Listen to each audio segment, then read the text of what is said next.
오늘 시장 굉장히 좋네요. 좀 코스피가 또다시 연고점을 경신했습니다. 3,236, 1.6% 상승 중이고 코스닥도 많이 올라가네요. 네. 대형주들 제약바이오 좋고 조선주 좋고 시장 분위기 굉장히 좋습니다. 수급 측면에서 또 외국인들이 주도하네요. 네.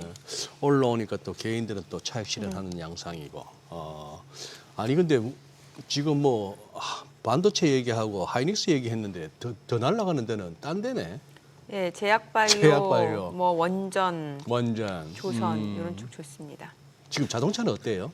자동차는 어제 좀 많이 올랐잖아요. 그래서 예. 오늘은 오르긴 하는데 오르긴 다른 하는데. 섹터가 워낙 강하니까. 예, 그래요. 반도체 공부 열심히 했는데 지금 이제 우리 시장 한번 또 뜯어봐야죠. 네, 오늘 크로스 리서치 한영희 수석 연구원 함께합니다. 어서 오세요. 어서 오세요. 안녕하십니까. 예.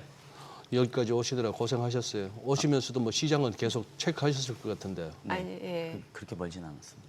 그렇게 멀진 않아요. 가까이 살 가까이. 가까워졌나요? 네. 오히려? 같은 마포구에 계시더라고요. 지금 우리 장 어떻게 보고 계세요? 지금 이거 완전 기술적으로는 완전 싱싱해져 버렸는데.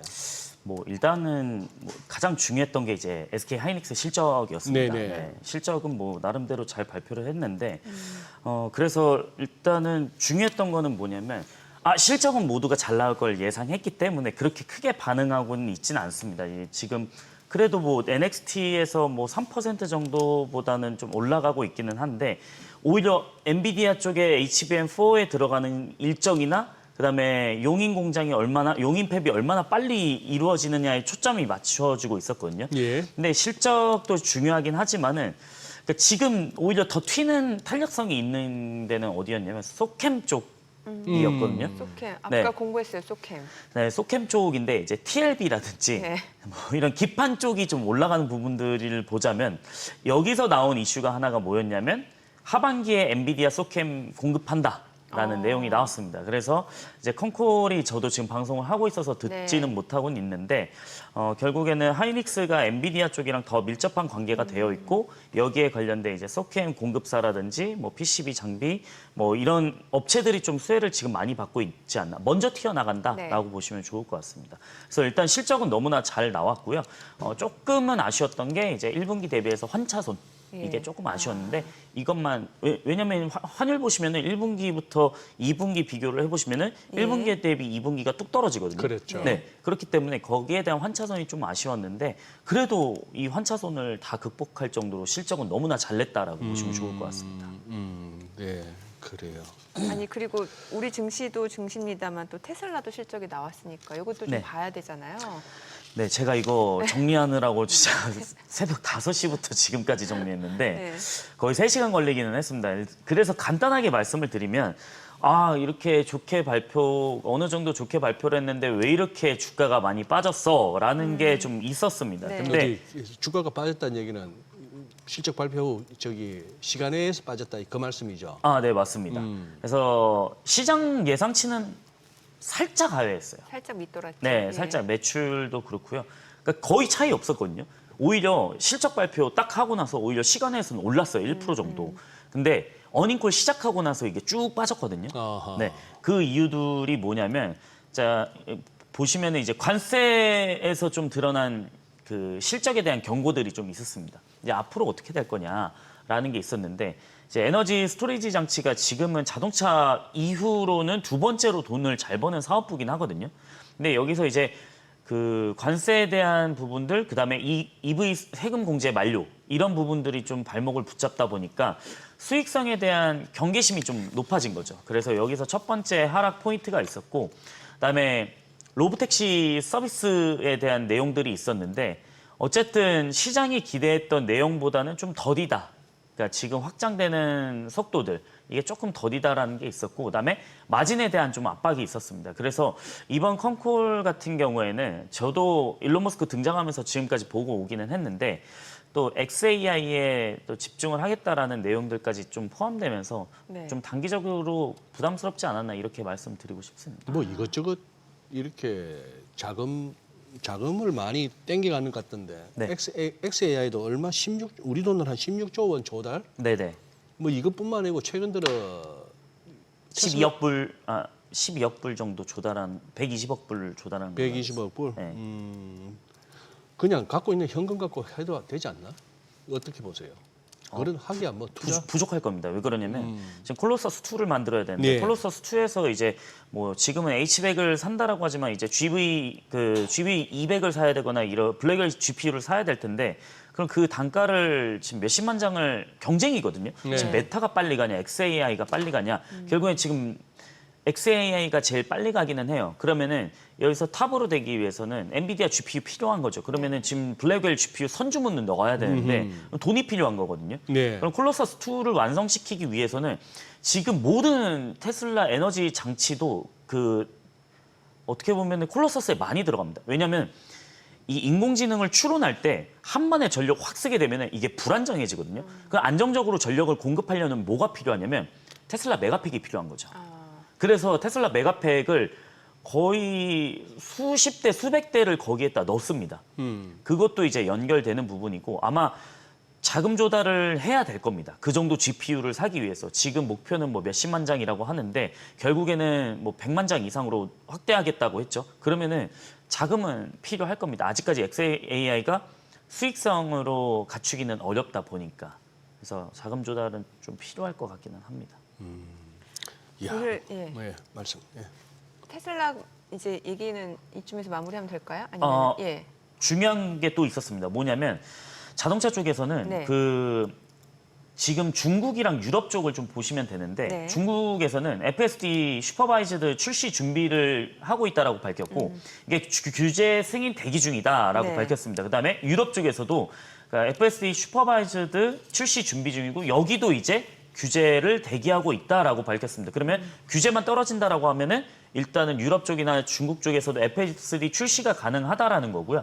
그다음에 에너지 서비스 관련해서는 마진이 굉장히 높았습니다. 거의 지금 파워월 설치 같은 경우는 5분기 연속 최고 신기록을 좀 경신을 했고요. 네. 그다음에 중요한 내용들이 이제 어닝콜에서는 로보택시 발언에서는 연말까지의 목표를 봤을 때 2025년 말까지 미국 인구의 절반이 거주하는 지역에서 자율주행 호출 서비스를 개시하겠다라는 목표를 밝혔습니다. 근데 이게 전제 조건이 뭐였냐면 규제 승인을 획득한다는 전제 조건이 있었습니다. 네. 그다음에 기술적으로는 충분히 되어 있다라고 좀 밝혔고요. 그다음에 지금 시장에서 애널리스트들이나 아담 조너스나 이런 애널리스트들이 좀 물어봤던 게 뭐였냐면 옵티머스 최근에 디자인 스튜디오 갔다 왔다고 했는데 이게 저가형 차량이에요. 옵티머스 디자인이 뭐예요? 물어봤는데 그 뭐 정확하게는 대답하진 않았지만 옵티머스에 대한 질문들도 많이 나왔습니다. 그래서 옵티머스 3 같은 경우는 정말 훌륭한 디자인이 될 것이다 라고 언급을 했고요. 그래서 지금 보시는 영상은 제가 이제 가져온 건데 X에서 가져온 겁니다. 테슬라의 다이너가 있습니다. 이게 뭐냐면 그 테슬라가 식당을 하나 차렸거든요. 네. 그래서 패스트푸드가 좀 있습니다. 예. 근데 거기서 오픈식을 좀 진행을 했는데 네. 저기 옵티머스가 뭘 하고 있는 거냐면 팝콘을 주는 겁니다. 팝콘을 네. 떠서 팝콘을 주는 건데 자 팝콘 저 종이가 담는 종이가 굉장히 민감하지 않습니까? 그렇죠. 왜냐하면 비어 있기 때문에 좀만 누르면 구겨지고 예. 살짝만 누르면 놓칠 수 있고 그렇기 때문에 저걸 보면서 어떻게 보면 손의 전압에 대해서 그러니까 압력에 대해서 좀 학습을 많이 했다라는 내용들을 좀 확인할 수가 있었고 그다음에 비전 인식으로 통해 가지고 저렇게 자세히 보시면은 팝콘을 2번 퍼줘요. 봤어요. 네, 한 번 퍼줬는데 확인하고 덜 네. 퍼줬으니까 한 번 더 퍼주는 겁니다. 예. 그래서 이게 일론 머스크가 얘기한 옵티머스가 저렇게 된다라고 했을 때 속도는 늦지만 인건비 절감이 어마무시하게 낮아진다라는 거죠. 그래서 저 가능성을 봤을 때는 지금 테슬라 다이너에서 24시간 일하고 있습니다. 네. 저기 24시간 돌아가거든요. 그래서 저걸 봤을 때는 저는 충분히 좀 가능성이 있지 않을까 이렇게 말씀을 좀 드리고 싶습니다. 쟤하고 대화도 가능할까요? 대화도 가능합니다. 왜냐하면 그록을 탑재하게 되면은 그록이 제가 지난주에 말씀을 드렸을 때 이 레이턴시가 2배 이상 빠르거든요. 그러니까 지금 GPT에서 음성 인식하면은 좀 느린 경우가 있습니다. 그러면 사람끼리 이렇게 대화하는 게 아니고 레이턴시가 2배면 맞아요. 그렇게. 그렇죠. 예. 이렇게 되는 예. 어색함이 있는데 예. 그게 2배가 빠른 겁니다. 아하. 그래서 그런 부분들까지 좀 기대감이 있었다. 그래서 주가 측면에서는 저는 뭐 200달러 후반대가 온다라고 하면 여전히 좀 기회라고는 좀 보고 있습니다. 아니 대화가 돼야지 저 자세만 봐서는 야 신기하다 로봇이다 로봇이 팝콘 준다 해서 보는 것도 한두 번이지. 그 다음에 이 주거니 받거니를 좀 해야 재미가 있을 것 같아가지고 충분히 가능하겠네. 그룹 탑재. 그 나중에는 집에 저런 휴머네드 로봇이 다 한 대씩 있으면 이제 뭐 외출하고 오면은 다 청소하고 뭐고 다 해놓고 그런 시대가 금방 올 것 같은데요. 뭐. 야, 맞습니다. 예. 그렇게 됐을 때 뭐 AI와 로봇 산업의 발전 뭐 이 속도가 이제 빠르긴 빠른데 가면 갈수록 진짜 그 나중에 사람은 뭐 하고 살지 하는 생각이 자꾸 드네. AI를 활용을 잘 해야죠. 예. 그러네. 예. 시장 얘기할게요. 오늘 제약바이오가 굉장히 강한데 네. 앞서서도 보니까 삼천당 제약 사실 네. 어제도 이제 상한가였고 이게 보니까 비만 치료제 복제약 뭐 얘기가 있는 것 같고 최근에 또 여러 기업들 바이오 쪽 기업들도 많이 다녀오시잖아요. 네네. 예. 저희가 이제 D&D 파마텍은 이제 온라인 IR을 진행해가지고 지난주에 진행을 해가지고 사실 시장에서 관심이 굉장히 좀 뜨거웠습니다. 그래서 D&D 파마텍이 DD01 이제 오랄링크라는 경구용은 이제 메세라랑 같이 공동 개발 연구하면서 비만 치료제를 개발하는 부분들이 있고요. 그다음에 이번에 발표한 데이터는 뭐냐면 메시 치료제. 그 간 섬유화가 되고 예. 그 메시에 대한 부분들이 그 딱딱함이 되는 부분들이 좀 어느 정도 있는데 그 데이터를 발표를 했을 때 저희가 일단은 뭐 6월 달에 발표를 했으니까 데이터는 다 나왔습니다. 근데 상당히 좋은 데이터들이 나왔고 여기서 좀 주목할 점은 뭐냐면 그 바이오마커 3대 지표들이 있거든요. 뭐 예. 콜라겐 생성 정도라든지 아니 간의 딱딱함, 탄성도라든지 이런 지표들이 있는데 그 지표들에서 위약군 대비해서 월등하게 좀 유의미한 효과들이 나왔다라는 거죠. 그래서 원래 간에서는 콜라겐이 생성이 되면은 이제 메시나 섬유화가 지속이 빨라집니다. 근데 그거를 억제할 수 있느냐도 좀 주요 포인트였는데 이제 DD01 같은 경우에 D&D 파마텍 DD01 같은 경우에는 그거를 좀 억제하는 부분들이 있었고 그럼 이 바이오마커 3대 지표가 향후에 연관성이 있느냐 없느냐를 봤을 때 연관성이 좀 있었다라는 거죠. 그래서 우리가 좀 기대해 볼 수 있는 거는 지금 GLP-1에서는 사실 뜨거운 거는 D&D 파마텍은 메세라랑 같이 하고 있고 물론 이것도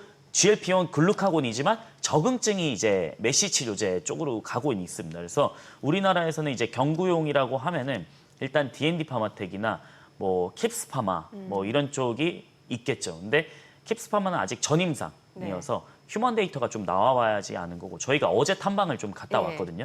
그래서 좀 이 부분은 좀 데이터 나와봐야지 알 것 같다라고 말씀드리고 싶습니다. 저기 한수 저 지금 보니까 파라다이스 같으니 네. 이 카지노 기업도 이게 보니까 몇 달 사이에 따블이 났네요.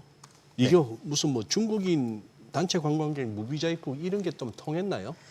네, 그 7월 달에 그 주요 이벤트가 있었던 게 이제 네. 7월 달에 중국인 무비자 관광객이 허용된다라는 게 예. 있었잖아요. 예. 네, 원래 중국 쪽에서는 먼저 그거를 허용해 줬습니다. 우리나라. 그래서 상하이 가거나 요즘에 그런 거 있잖아요. 상하이에 골프 여행인데 뭐 30만 원, 뭐 봤어요. 72홀 예. 도는데 30만 원이다. 그래서 네. 많이 간다 이런 얘기들이 예. 있잖아요. 그게 어느 정도 좀 이어지는 거거든요. 근데 네. 먼저 중국에서 허용을 해줬고 그 다음에 우리나라가 이제 3분기에 시작이 되는 건데 예. 그래서 최근에 보시면은 중국인 관광객들이 서울에 뭐 올리브영 가보시면은 상당히 많습니다. 그리고 예. 성수동 가보시면은 무신사의 평일에 낮에는 중국인 분들이 정말 많습니다. 왜냐하면 요즘에는 면세점 가는 게 아니고 예. 올다무더라고요. 올다무라고 하더라고요. 올리브영, 다이소, 다이소. 무신사 이렇게 올다무라고 하더라고요. 예. 근데 그 중국인 무비자 단체 관광객을 이제 허가를 해줬는데 그러니까 저는 여기서 중요한 거는 뭐냐면 카지노 관련주에서도 메스 고객들이 좀 늘어난다라는 건데 그러니까 지난 11월부터 5월까지 중국인 관광객이 179만 명이 넘습니다. 근데 제가 저거를 이제 통계 데이터로 가져온 건데 네. 점차 중국인 입국자 수가 늘어나고 있습니다. 뭐냐면 중국인이 남색이고 일본인이 보라색인데 점차 늘어나다 보니까 저는 카지노주를 좀 주목해야 되는데 지금 카지노주 GKL, 파라다이스, 롯데관광개발 이렇게 3대가 있다라고 하면은 강원랜드는 국내니까 예. 이제 이 3개가 있다라고 하면 여기는 밸류가 좀 높아졌다. 그래서 저는 매스 고객도 늘어나니까 제가 일전에 말씀드린 이제 토비스를 예. 말씀을 드렸었잖아요. 근데 왜 토비스가 또 이게 제가 지난번에 산업보고서를 이제 카지노 관련주 말씀드린 다음에 지금 주가가 좀 상승을 했어요. 네. 근데도 불구하고 다른 카지노주 대비해서 여전히 밸류는 낮다라는 거죠. 왜냐면은 이번 연도 컨센 기준으로 매출액이 6,800억이고 영업이익이 650억인데 네. 지금 토비스가 시가총액이 2,600억 정도거든요. 그럼 PER 기준으로 봤을 때는 거의 5배 수준입니다. 네. 5.5배 수준인데 그럼 GKR하고 파라다이스 밸류를 봤을 때는 GKL이 18배고 파라다이스가 지금 주가가 많이 올라가지고 21배 정도인데 토비스는 지금 5배 정도로 좀 저평가되어 있다고 저는 생각을 하고 그다음에 계속적으로 좀 성장을 하는데 아까 말씀드린 그 매스 고객이 많을수록 토비스는 왜 좋냐면 네. 중국에서는 자본 유출 정책으로 인해 가지고 아 이거 자본 자꾸 유출되니까 너네 정키빵 그런 이렇게 알선하지 마. 다 단속을 했습니다. 그래서 중국인 VIP들이 다 꺾였어요. 왜냐 자본 유출해서 처벌받으면 안 되니까. 네. 그러면은 그냥 재미로 하시는 그 매스 고객들 있잖아요. 가격이 재미- 적으신 분들. 재미로 하는. 네, 그거는 어느 정도 그냥 내 돈 잃더라도 하지. 그냥 돈을 많이 안 내시는 분들. 이분들이 지금 홀드율이나 아니면 드로백이 굉장히 많아졌습니다. 그래서 GKL 기준으로 봤을 때는 전년 대비해서 매스 고객들이 한 30%가 늘었다는 거죠. 네. 그러면 이 매스 고객들이 또 뭘로 하냐? 이 게임을 많이 하죠. 그 모니터로 하는 게임. 예. 그 모니터를 만드는 업체가 이제 토비스입니다. 그렇기 때문에 일본이나 태국에서도 이 토비스가 그 3대 카지노 업체, 게임 업체를 공략하고 있다 보니까 좀 실적을 늘어날 가능성이 좀 높을 수 있다라고 좀 말씀드리고 싶습니다. 네. 이번 주에도 그 산업 보고서 네. 나왔죠. 네. 어떤 기업인가요? 이번 주는 저희가 또 계속 요즘에 재밌는 거를 하고 있는데 네네. 드론 산업 보고서를 드론. 네. 드론? 아. 네. 오. 드론 뭐지 이렇게 어렵게 생각하시는 분들도 많은데 그냥 비행체잖아요. 비행 날리고 예, 하는 예. 건데 이게 최근에 우리나라 드론 업체들이 좀 수혜를 받을 수 있는 거는 뭐냐면 저희는 이제 탑픽 종목으로는 이제 에이럭스를 가져왔어요. 그래도 실적이 나오는 종목을 좀 소개를 해보자라고 해서 에이럭스를 가져왔는데 그러니까 결국에는 지금 미국하고 중국이 서로 때리기 하고 있는데 작년에 하원에서 통과시킨 법안 중에 하나가 뭐냐면 네. 중국 DJI 쓰지 마라. DJI가 글로벌 1등이잖아요. 아 드론 쪽에서. 네, 드론 쪽에서는 예. 1등입니다. 그래서 우리나라에서도 DJI 드론 쓰려면은 막 180만 원 주고 이러는데 자꾸 이게 국방으로 들어오니까 화웨이 같은 거죠. 네. 자꾸 이거 카메라 니네가 가져가서 쓰는 거 아니야? 야, 부품 우리 이거 의존하다가 큰일 나는 거 아니야? 그래서 이걸 금지하는 법안을 통과시켰습니다. 근데 네. 문제가 뭐였냐면은 이게 중국이 미국 시장에서 상업용 시장 점유율이 80%였어요. 예. DJI, 오텔 로보틱스 이런 업체들이. 근데 이게 한 번에 다 빠지다 보니까 그럼 이거 어디서 메꾸냐? 그러면 찾아와야죠. 뭐 일본도 있습니다. 근데 일본도 있는데 일본하고 이제 대만 같은 경우에는 드론 가격이 한 14,000달러 정도 됩니다. 네. 일본이 그 소텐 드론 같은 경우에는 14,500달러 정도 되고요. 그다음에 대만의 썬더타이거 오버킬 FPV 드론이 한 300에서 600달러 정도 됩니다. 근데 에이럭스 그 교육용 드론 배틀로 드론 같은 경우에는 한 80에서 130달러 정도 수준의 가격이 형성되어 있거든요. 네. 근데 문제는 또 그건 거죠. 트럼프가 얘기한 거. 내가 원한 거는 비싼 드론이 아니야. 싼 드론을 만들고 대량으로 만들어야 돼. 예. 라고 언급을 분명히 했거든요. 그러면 싼 드론을 만들어야 되는 게 문제인 거죠. 네. 근데 지금 그게 안 되고 있다 보니까 그 빈자리를 메꿀 수 있는 업체는 이제 좀 에이럭스가 할 수 있지 않을까. 왜냐 에이럭스는 자체 비행 제어 장치를 만듭니다. 네. 그러니까 비행이 균형이 되고 할 수 있는 이제 칩을 만드는데 이 비행 제어 장치를 만드는 자체 공장이 또 있습니다. 인천에. 그래서 실제 드론 쪽에 저희가 탐방을 좀 갔다 온 기업이거든요. 예. 이게 탐방을 갔다 왔는데 이제 드론 쪽에 이익률은 한 20% 나오고 사실 드론 업체들이 실적이 그렇게 좋진 않아요. 근데 지금 저희가 가이던스를 봤을 때는 에이럭스가 25년도에 60억 정도 벌고 그다음에 매출액도 성장을 하는데 일단은 전년 대비해서 성장한다는 게 좀 눈에 띄었고요. 그렇기 때문에 에이럭스는 지금 미국하고 중국하고 계속 때리기를 할수록 더 수혜를 받을 수 있는 기업이지 않나 이렇게 말씀을 좀 드리고 싶습니다. 그래서 외형 성장까지 같이 갈 수 있는 좀 드론 기업이다라고 이렇게 소개시켜드리고 싶습니다. 네. 주로 어디가 판매처가 어떻게 돼요? 보통은 지금은 그거입니다. 교육용 드론하고 교육용 코딩용 드론이 있습니다. 코딩을 해가지고 예. 그러니까 컴퓨터 프로그래밍 코딩을 해가지고 예. 드론을 날리는 작업들이 있고요. 예. 그다음에 그 요즘에 드론 선수들 보면은 되게 어린 친구분들이 많잖아요. 초등학생이나 그분들이 뭐 메달, 금메달도 수상하고 이러는데 그런 교육용 드론도 함께 판매를 하고 있습니다. 네, 예. 알겠습니다. 그래요. 오늘 내용 네. 잘 들었습니다. 고맙습니다. 고맙습니다.